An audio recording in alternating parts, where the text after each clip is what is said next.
Sure, sounds good to me. Hello, everyone, and welcome to a Drug Science Student Society Network event.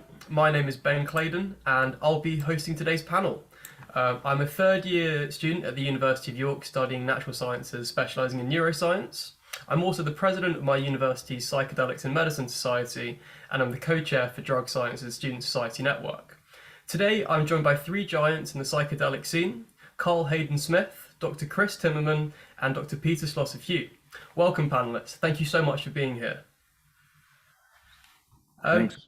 Carl is the co-founder of the Psychedelic Society and founder of the Museum of Consciousness. His research concentrates on the relationship between technology and the human condition. He has given over 300 invited public lectures, conference presentations, and keynotes in 40 countries and published more than 100 academic papers. Chris is currently a postdoc at Imperial College London's Centre for Psychedelic Research, where he heads the DMT research group, specialised in the potent psychedelics NMDMT and 5-MeO-DMT, and their effects in the human brain and consciousness. Peter is a philosopher of mind and metaphysics who specialises in the thought of Whitehead, Nietzsche, and Spinoza, and in the fields pertaining to Panpsychism and altered states of consciousness. He is also a research fellow and lecturer at the University of Exeter.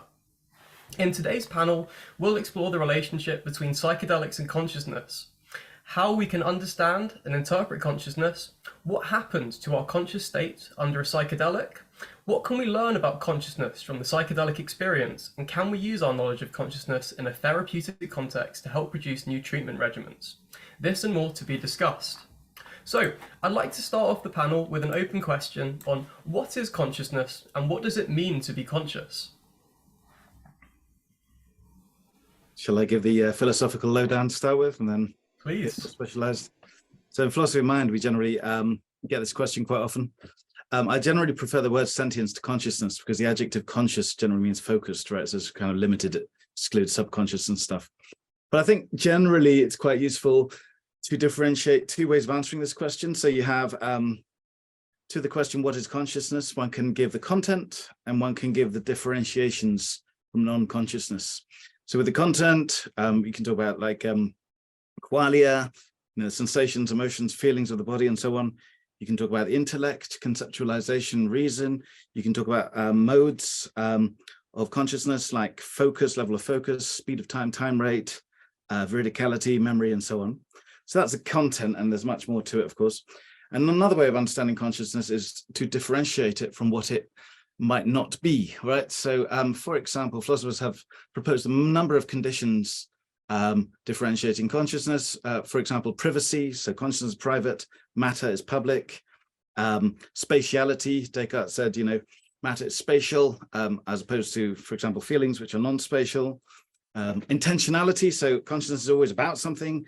In love, something is loved, and hate, something is hated, and thought, something is thought about, whereas matter doesn't have any sort of, intentionality, teleology, and so on. So there's many ways. All of those are very problematic, but it's a huge question. But I think generally these are quite two useful ways of understanding what it means when we use the word consciousness or mind or sentience. Wonderful. Anything from Carl or Chris to add to that? I think that's a very good thorough definition. I think in general, the definition of consciousness that I'm interested in is experience, maybe close to sentience, as Peter was saying. But yeah, the things that we can experience and how we experience them, that would be a very basic, simple, but intuitive definition of what consciousness is from my perspective. Yeah, and from my perspective, I don't think we know what it is. I think that it's absolutely not a fixed term. There may be, it may be that consciousness has its own dimensions, and we are very much just seeing one version of it. From some of my experiences, for instance, in the DMT extended state, I think that, there's things that are, that maybe life and thinking and feeling and being is one thing, but maybe there's completely other ontologies out there that we're just not able to touch because we're graced with the human experience right now. So for me, it's, I'm very much a panpsychist, stroke idealist. I think that consciousness is the basis of everything, and everything arises from consciousness. So I think Castro is right, and I think we've also disassociated to be here. I think that kind of forgetting and becoming this individual is a result of amnesia. So that's my 2 cents. Really interesting answers from everyone. Thank you very much. And I think we'll talk a bit more about DMTX and panpsychism later if we have the time. But next question I'd like to ask is a slightly different one, and is, what is the relationship between psychedelics and techne, and how is this relationship evolving? Days and what, sorry? And techne, from the Greek for technology. So I'm happy to jump in on that. But I think that the relationship between not just technology but arts, crafts, there's a huge area of creativity and psychedelics and insight generation. I think that there's a lot we can point to in that sense, but I also think that it's leading to new artistic expressions.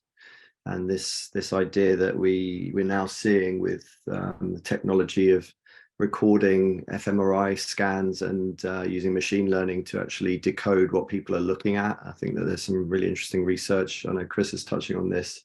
So it's, for me, the combination of the recording technologies. So for instance, being in a scanner whilst having a DMT trip, I think that combination leads to all sorts of different phenomenologies that wouldn't be there if you were just to trip on your own. I mean, the intensity of the experience is radically ramped up.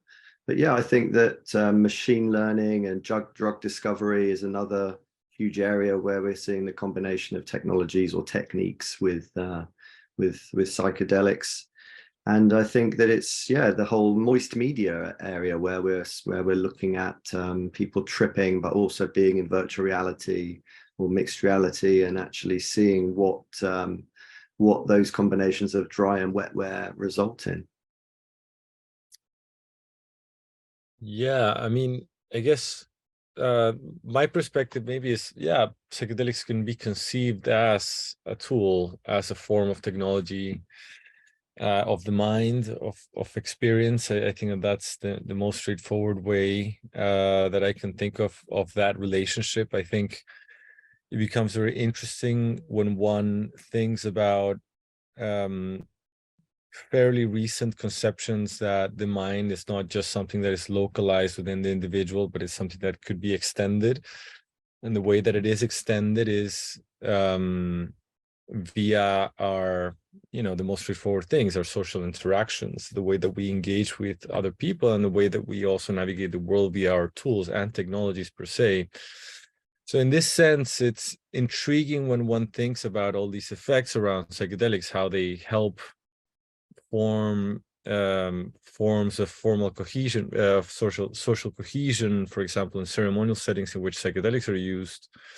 You can think of, for example, the use of ayahuasca as a glue in certain religions. The idea how psychedelics promote these cultural affordances, stories, they facilitate allegiance to certain stories or belief systems, for example, that can enable some form of group cohesion. In that way, it can be conceived as a form of social technology. The dark side of that might be the use of psychedelics, for example, for social manipulation, or the examples of cults and so on. So I think it's intriguing. It provides quite a lot of possibilities. And then the other thing that I think is quite interesting is to think of, these conceptions that I know that there's some traditions that tend to think of technology as having its own sort of will or its own inertia, and that in a way our the role of humanity somehow is more kind of like not really in control of that inertia, but really comes some form of mediumship around the idea of technology. And I think you can conceive of psychedelics in a similar sort of way, the idea that psychedelics can have an impact in culture and society that is unexpected, that is not controllable. I think is one of the essential definitions of what makes psychedelics the kind of drugs that they are. And that's another part of that comes to mind. I suppose I can just add a few other things on top of that. So Thomas Roberts, who came up with the idea of Bicycle Day, he's got a book actually called Mind Apps, which is about psychedelics as a technology of the mind. Good book, worth reading. But I would also say this, just to offer a counterpoise. I mean, a lot of psychedelics do induce what is known as nature connectedness, and I do believe we might speak about that later. And so there's a kind of, for some people at least, there maybe is a move away from technology. Now, I do consider technology part of nature. You know, we're all part of nature. You can't really distinguish nature from artifice. Nonetheless, a lot of people kind of reject, I say this here on Zoom on my Mac, but a lot of, not me, but a lot of people do reject modern forms of technology, AI, cars, pollution, weapons and stuff after taking psychedelics. So there's two sides of that, to that question. Yeah, those are really, really valuable insights. Thank you all very much. And yeah, carrying on from technology and the use of current technology, what are our current tools to measure and understand consciousness? I could kickstart that one. Tools to measure and understand consciousness. I suppose perhaps those are different, or maybe not the right words to use, but what technology can we use to better understand what is occurring in an altered state of consciousness? Well, yeah, I mean, I guess you can have different perspectives, and this is what, you know, why the psychedelic field is so rich in interdisciplinary collaboration and possibilities, is precisely because you can see the phenomena of consciousness or experiences being altered from very different perspectives. What I can contribute now is the perspective maybe of psychology and neuroscience in that question. And you know, the idea of how to classically measure or understand reductions of consciousness in unconscious states such as anesthesia or after injury, you know, is via some form of clinical appreciation diagnosis, right? So, you know, for example, when you've had a concussion, you know, the kind of typical sort of measuring that is being used via questions to try to assess your degree of awareness of a given situation.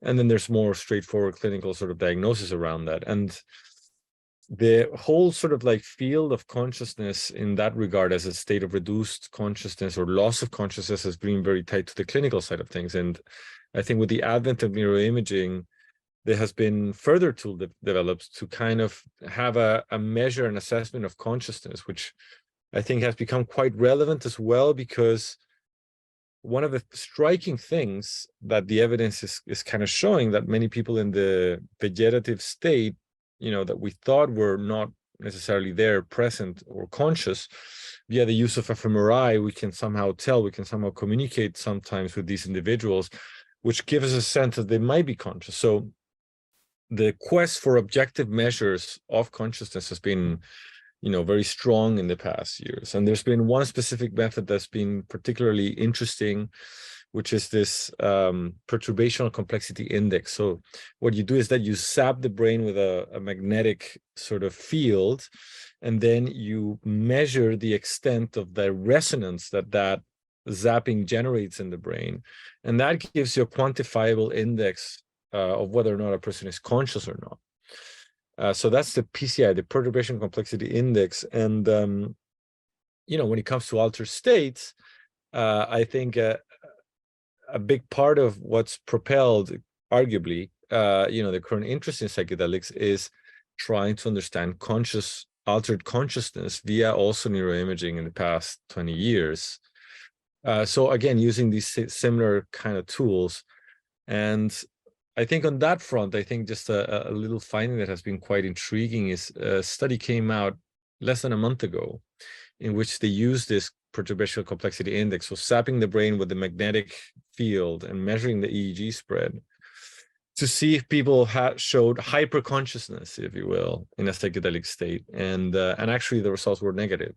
They didn't find that. So there's many different ways to interpret it, but I think you know, it's kind of interesting how technology is interfacing with the way that we understand consciousness, as well as with our kind of like non-neuroimaging understandings of what it is to have an altered state of consciousness. Yeah. Yeah, I'll just say this, that we know that the question was about how to measure consciousness. Well, we know we have correlates of consciousness in the human brain due to human reports, right? But the problem is, of course, that's dependent on human reports of the phenomenology, the experience itself. With animals, for example, like bats, you know, there's this classic paper by Thomas Nagel, What Is It Like to Be a Bat?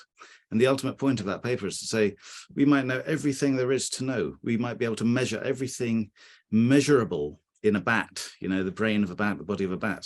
That doesn't give us any idea as to what, you know, consciousness it may have, even if, you know, on the assumption that it even has consciousness. That's a mammal, a bat. How about if we apply it to like a bacterium or a plant or something like that, you know? So which means that, because due to this problem of other minds, you know, understanding what entities might have minds, what types of entities have minds, due to that, measurements, empirical measurements are limited. I mean, they're very useful, as Chris was saying, for humans, understanding humans. We have those neurological correlates, but even that might be limited because I think, Chris, you told me once you've got sympathies for the enactivism, right? And you were sort of mentioning it a moment ago. That would mean that the correlates are not bound within the skull. You know, there would be also physical correlates of consciousness that extend beyond the brain to the body, the gut, the entire nervous system, and perhaps even beyond that. This is sort of part of the extended mind theory. So there are inherent logical difficulties in the very notion of measuring consciousness. And that's under the assumption that we know what consciousness is. And as we've started with, we don't need, that's an ambiguous question in itself. Yeah. Carl, do you have anything to add? Yeah. Yeah. Sorry. So yeah, I think that from a cognitive science perspective, the kind of work I'm doing, it's very much around how do we use things like the voice to measure changes in consciousness, mostly whether somebody's concentrating or whether they're stressed out. But also, you know, machine learning's moved on quite a lot, where you can actually even detect if somebody's got diabetes just through voice. Or if you're in VR, you can detect whether somebody's going to have Alzheimer's just through 5 minutes of tracking their movement. So I think that, you know, again, the technologies are enabling all sorts of things, whether it's to do with, as Peter was talking about, what it's like to be a bat. We're now seeing like the language of the mycelium being unraveled, or whether it's this great site earthspecies.org, where they're looking at all sorts of animal communication or plant signaling, for instance. So I think that the mistake we're making is we're too human centric, and we shouldn't be focused just on the humans. Yeah, all really, really valid opinions and points. So thank you very much. And yeah, just kind of to, I suppose, specify a little bit more. What are the limitations and implications of technology that are currently being used to measure psychedelics specifically? Because I think we've talked more broadly there about altered states of consciousness. What are the tools to measure the psychedelic state of consciousness is the question? Yeah, I suppose, what are the current limitations? Yeah. How well can we understand the psychedelic state with our current state of technology? Well, that's an excellent question. I can speak about our experience in that. And well, we use three broad methods. I think you can classify them to try to measure what is an altered state. That can, you know, in the psychedelic state of consciousness, or maybe even in extreme meditation states, which we're also starting to explore more and more now.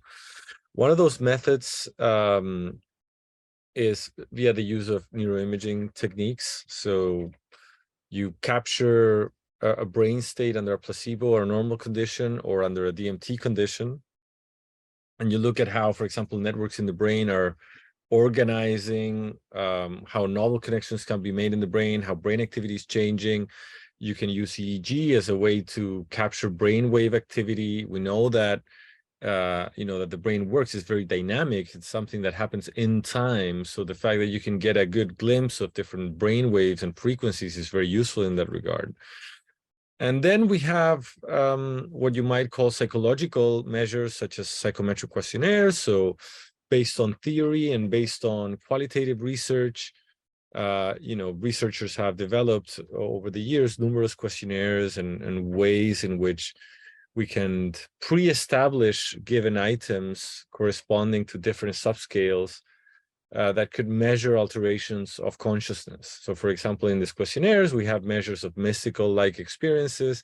We have measures of the degree in which people experience simple geometrical imagery, or complex imagery that occur during these experiences, how much the people feel disembodied, and so on.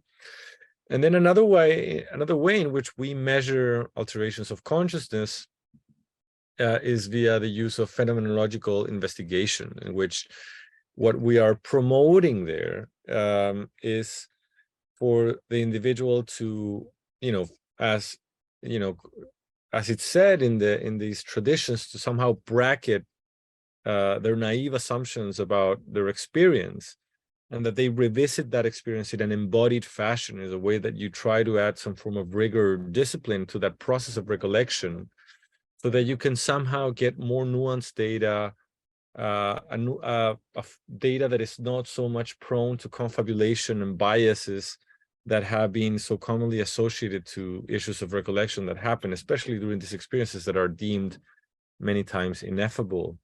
And the thing that we try to do a lot in our work is we try to employ a neurophenomenological approach, is that by inviting these forms of phenomenological inquiry into the lab, introducing it into our third-person research, our research looking into natural mechanisms, we try to somehow generate a form of circulation between this third-person data, this neurobiological data, and the first-person phenomenological data. So that's a bit the quest that we have. And then I think there's also other, of course, ways in which we can try to understand alterations of consciousness from a more cultural perspective, a social perspective, and that would be more proper to the field of anthropology. Yeah. Just to jump in, I think the reason why I love working with Chris is because he's very interested in the subjective experience. From my perspective, I think it's we're too, again, focused on the language and the written sort of word and how we communicate that. For me, it's very much how do we draw it out? How do we create the imagery of these spaces? And I know there's a lot of work being done now with like trying to draw the DMT entities, etc. And I think that's super interesting. But maybe we should be looking at like 3D sketching and utilizing the latest technologies for that.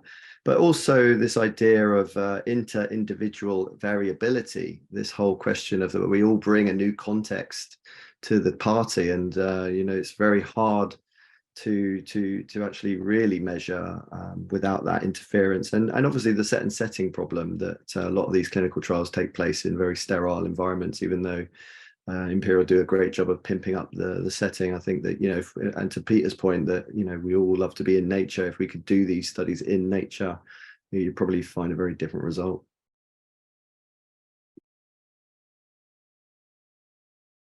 Peter, do you have anything to add in particular on that one, or otherwise? Not really. I think what I said is related. So. Fantastic. No worries then. Okay. And moving on then, from our current understandings, what is happening to our conscious state after taking a psychedelic?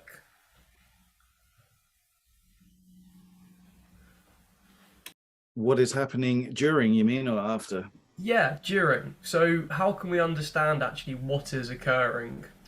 What do we know, and how can we contextualize that, I suppose? Well, I'll give you my answer from my perspective, which will probably be very different from the others, but or maybe not actually. So how do we understand it? Well, one thing I'm sort of promoting at the moment is understanding certain psychedelic experiences under metaphysical frameworks. So especially in terms of therapy, even so for the integrative phase of psychedelic assisted psychotherapy. For example, and this is something that Albert Hofmann promoted, he said we should use metaphysics to understand psychedelic experiences, and he even alluded to Spinoza's metaphysics. Spinoza was pantheist, in other words, the view that nature is God. So I think that a number of psychedelic experiences, they're generally, they're quite often classified as mystical, but I think we could understand and explicate them better if we expanded that to the metaphysical. The metaphysical sort of includes a lot of the mystical, but it also gives a sort of intellectual framework in understanding it. So for example, if someone has an experience that that the universe is God. They might have that experience at the time. They think it's noetic, as William James said, like it's absolutely true. Alan Watts wrote about this. And then afterwards they return to England, English culture, and they're like, nah, that's probably just complete bullshit. So let's just, but I think that if you give people sort of in an intelligible way, obviously it takes years to understand metaphysics probably, but in an intelligible way, the idea that, you know, this experience might not be a delusion, you know, there might be actually some truth to it. There's a legacy of great thinkers in the Western and the Eastern canon in terms of these metaphysics. The conjecture is that this will actually make people not dismiss the experiences so quickly, but you know, take them more seriously and see more significance in their life, which could lead to longer-term health benefits. That's a conjecture, can be tested. But I think that's one way in which you can understand psychedelic experiences and answer the question, you know, what's going on. Perhaps you get perhaps the intuition gives you a greater insight into reality to which we are normally masked. Yeah, to complement on that, I think that that's a really, you know, key question, right? The feeling that the psychedelic experience is providing an insight to some foundational questions on the nature of experience and maybe the nature of reality, while at the same time it's an experience that is filled with potentially traps in that regard. And I think you know, this is the conundrum. This is the great debate within the psychedelic community and possibly also outside of the psychedelic communities. Is a really important question. And my current take on how can we understand it is a bit more agnostic on the metaphysical truths that can be somehow achieved. And I think what can be glimpsed on is closer to the essence of experience itself. The idea that somehow the psychedelic experience provides means to deconstruct our naive assumptions of experience or even of reality, right? And the essential idea would be that, you know, when we have an ordinary experience, we tend to have this naive understanding of the external world. We tend to think that the external world, what we experience of the external world, is an actual accurate representation of the external world. Is the idea that we have a mirror of reality within ourselves that is somehow representing this or just recovering the elements of the outside environment in a very naive way. One of the things that we've learned, I think, a lot in the past 100 years since the advent of modern psychology and later the development of neuroscience, is that our actual perception of reality is highly mediated by constructions and mechanisms that are invisible to us usually. We are immersed in these mechanisms. Think about the question of the sense of self, our naive understanding that we have a sense of unitary self, a stable identity that persists over time. Most research on the sense of self actually says that the sense of self is unstable, it's not unitary, it's a collection of selves that somehow self-organizes and gives this impression, this illusion of a sense of self. I think that psychedelics, by, for example, generating these experiences of ego death, or by illuminating how much of our social experience is dependent on context, allows us to somehow visualize these mechanisms. But this requires a form of, again, I think, some form of discipline when it comes to approaching the psychedelic experiences. This is what I refer to with some colleagues, the idea of psychedelic apprenticeship, right? So that with proper means to assess one's own experience, one can get better glimpses potentially into the workings of the mind in these altered states of consciousness.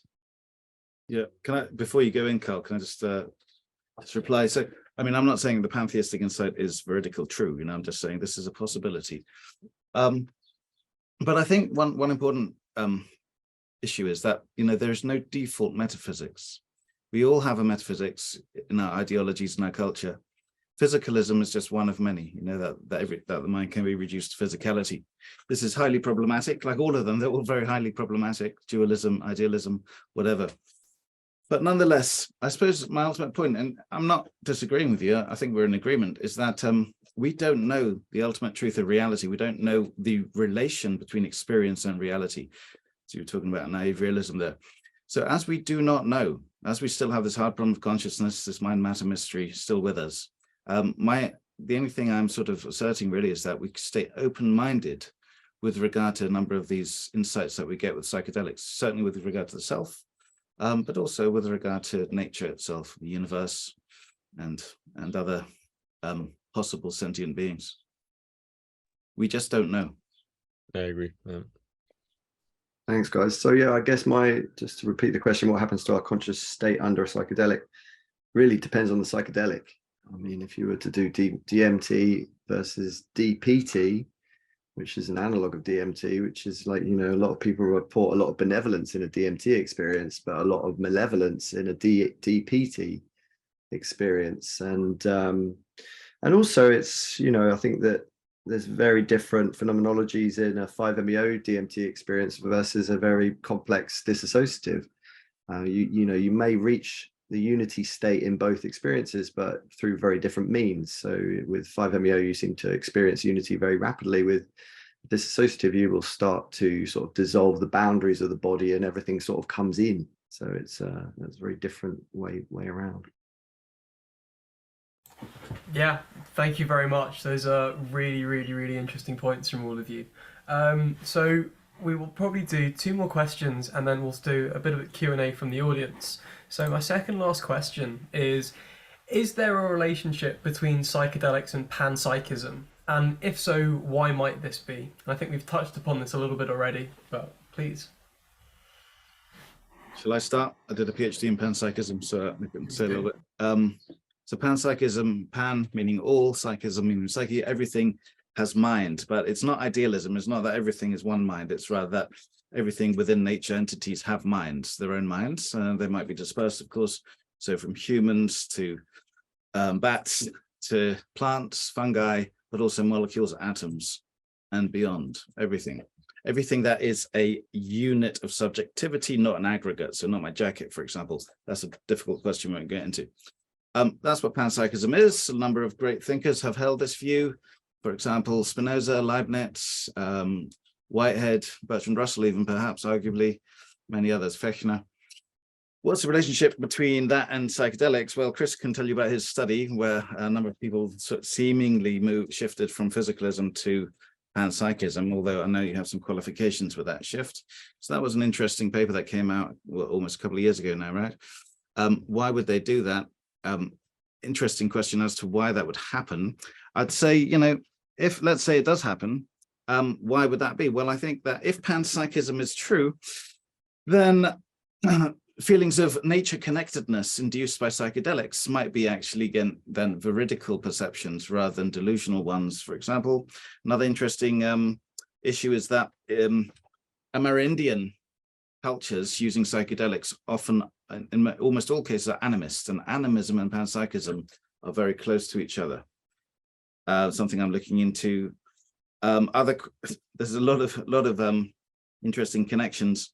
I think Whitehead's got this great, he's a pan-experientialist, so he doesn't believe in little souls, but he believes in experience as being ubiquitous. And he's got this great theory of perception called prehension, where you actually sense or you actually perceive emotions. And that means that you can perceive the emotions from outside in a very primitive, primal manner. So emotions or feelings don't come from within, they're actually sometimes originate from without. If that is the case, it means that those feelings can exist outside of the body, which again means that panpsychism would be true, and it could be the case. The case has been made by people like John Buchanan that psychedelics amplify that sense of prehension, that sense that maybe Wordsworth, Blake, you know, nature mystics had in the past. So a lot of connections here. Yeah.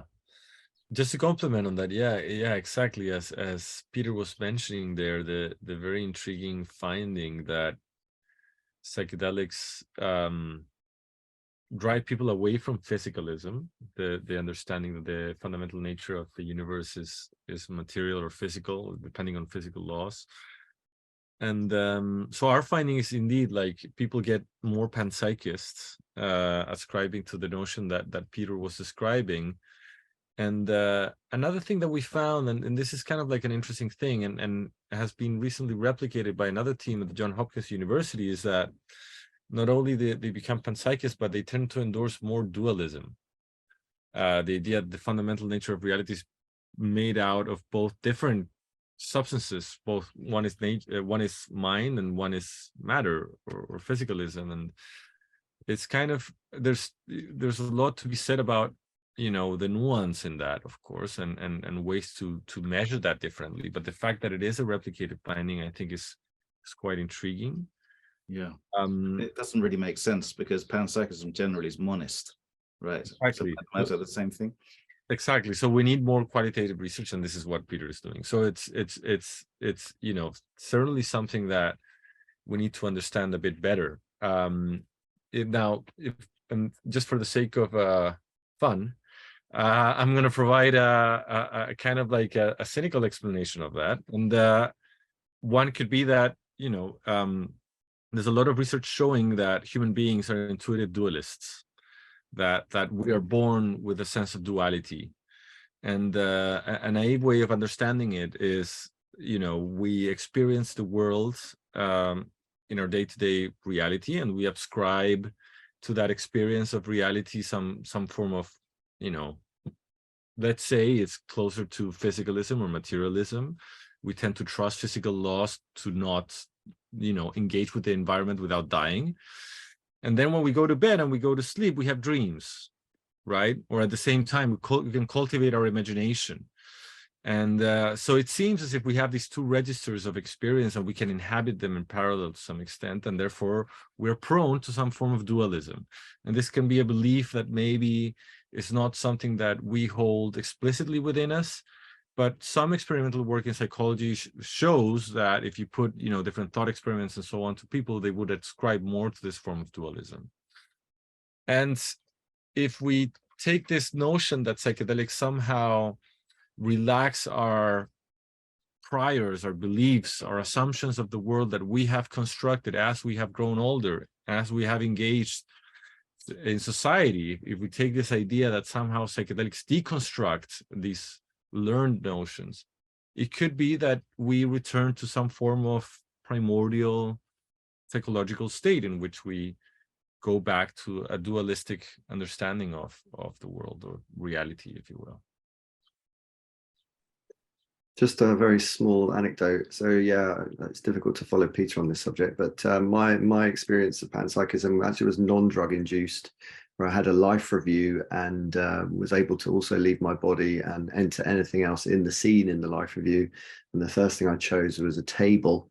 So I experienced what it was like to be wood consciousness as well as my consciousness. So yeah, I totally believe in panpsychism, and I don't believe you need psychedelics to get there. Oh, Thanks, great. Can I just say one more thing? Yeah, I mean, I got to panpsychism through philosophy, not psychedelics, although they helped. But I just, yeah, quickly, the thing about dualism is fascinating, really.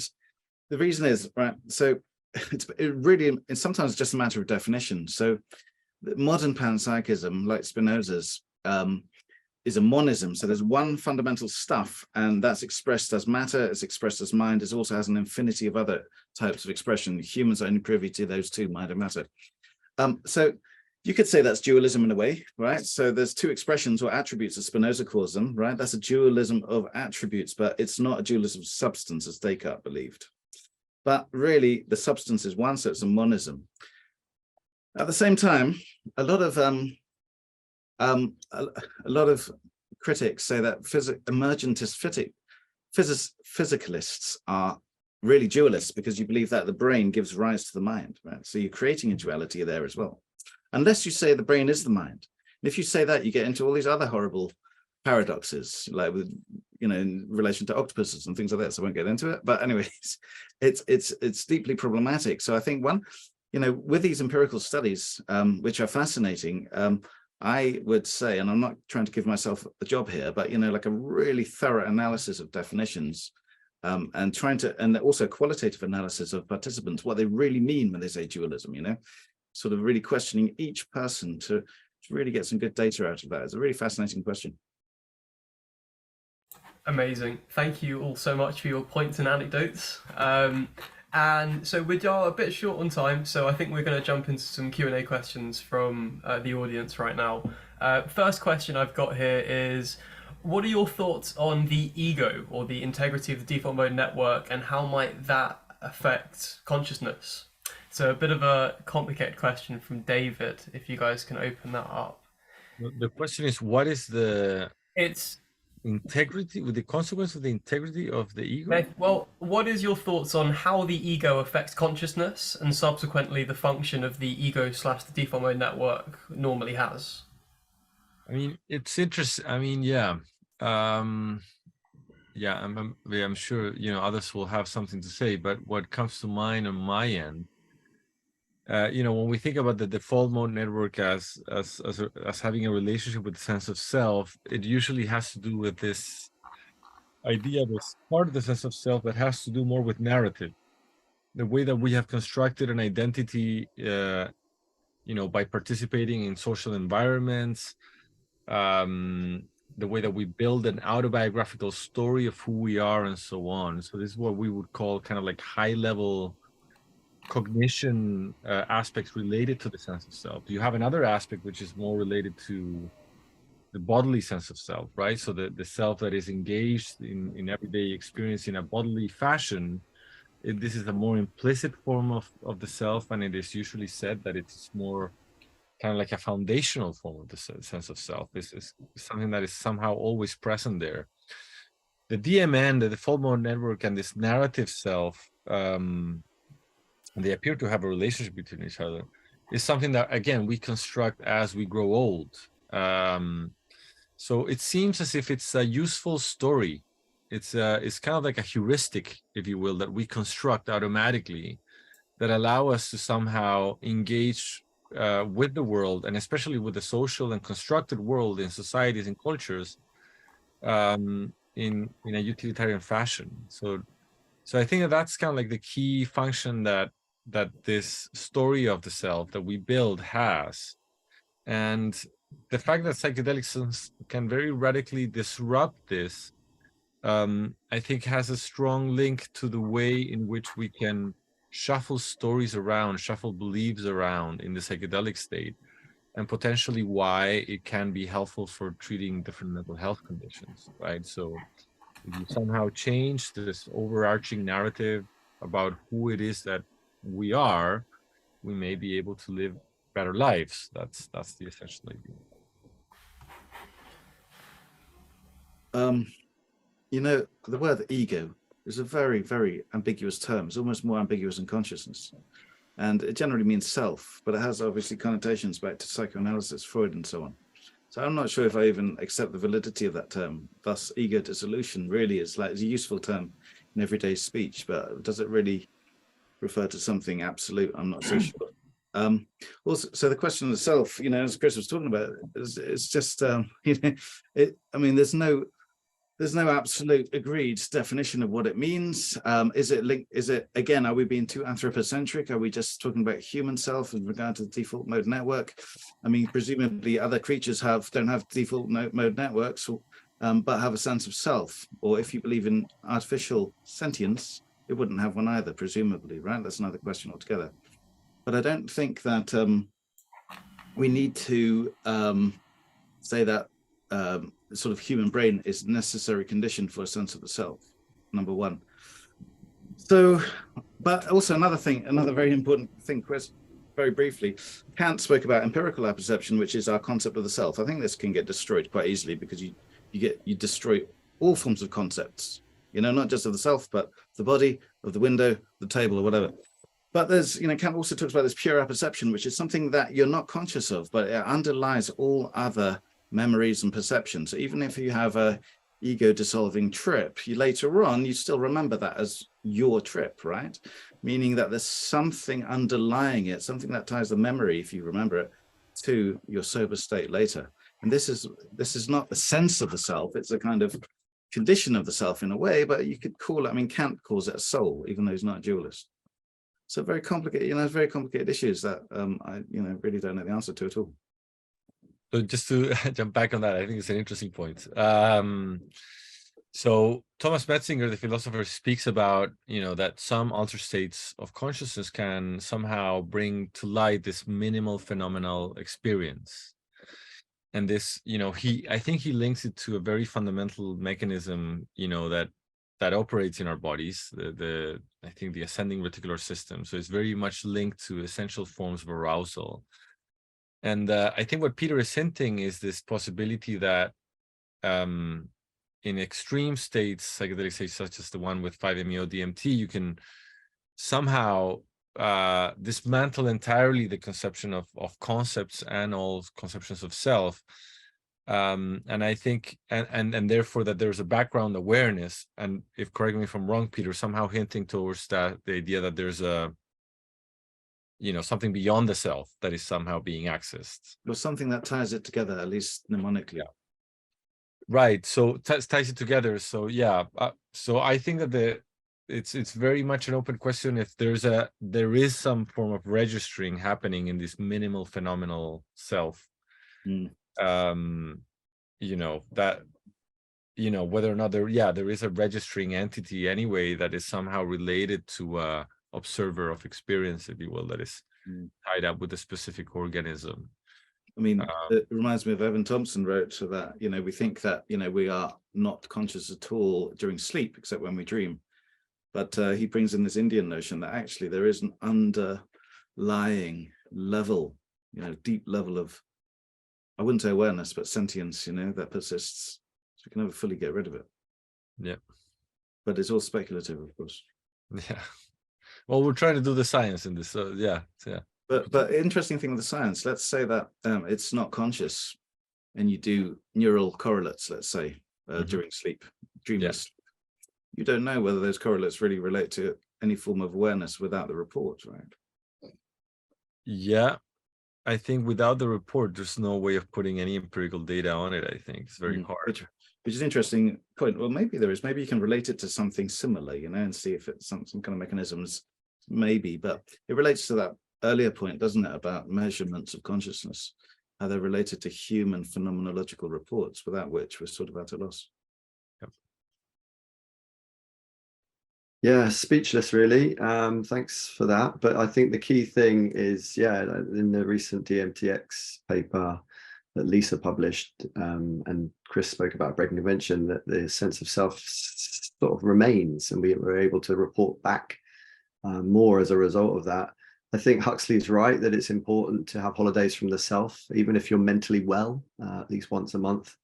And other points in the chat that the default mode network is still a theory itself. So, yeah.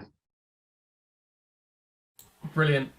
Thank you all very much. So unfortunately, that's the only question we're going to be able to take because we do need to end at 4 promptly.